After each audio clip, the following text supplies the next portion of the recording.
In today's video, I'm going to teach you how to connect Smartsheet to a SQL database and sync your data successfully. We're going to walk through the full setup from start to finish in a simple, practical way. The goal here is to create a connection between your Smartsheet data and your database so information can move over accurately and be ready for reporting, storage, or further automation. To begin, open your Smartsheet to database connector. This is the tool that handles the connection between both platforms, so make sure you're in the correct workspace or application before moving forward. Once it's open, take a moment to confirm that you have access to both the Smartsheet side and the database side, since you'll be linking them together in just a few steps. Next, connect your Smartsheet account. You'll usually be prompted to sign in and authorize access so the connector can read the sheet you want to work with. As you do this, make sure you're connecting the correct account, especially if you manage multiple Smartsheet environments. After the account is connected, the connector should be able to display the sheets available to you. After that, connect your SQL database.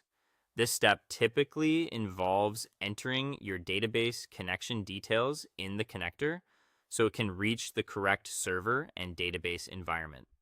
Be sure to verify those settings carefully because even a small typo in the connection information can prevent the sync from working properly. Once connected, you should see confirmation that the database is available. Now choose the Smartsheet sheet you want to sync.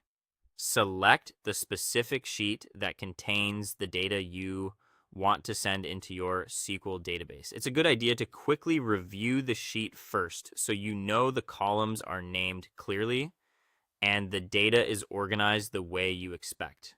Clean structure at this stage makes the mapping process much easier. Then select the SQL table you want to use or create a new table if needed. If you already have a table prepared, choose it from the available options.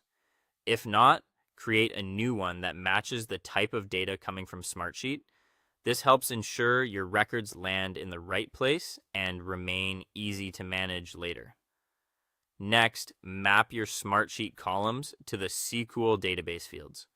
This is one of the most important parts of the setup because it tells the connector exactly where each piece of information should go. Take your time here and double check that each column is matched to the correct field and data type.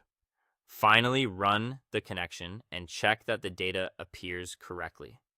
Once the sync completes, review the SQL table and confirm that the records were transferred as expected. If everything looks good, your connection is ready to use.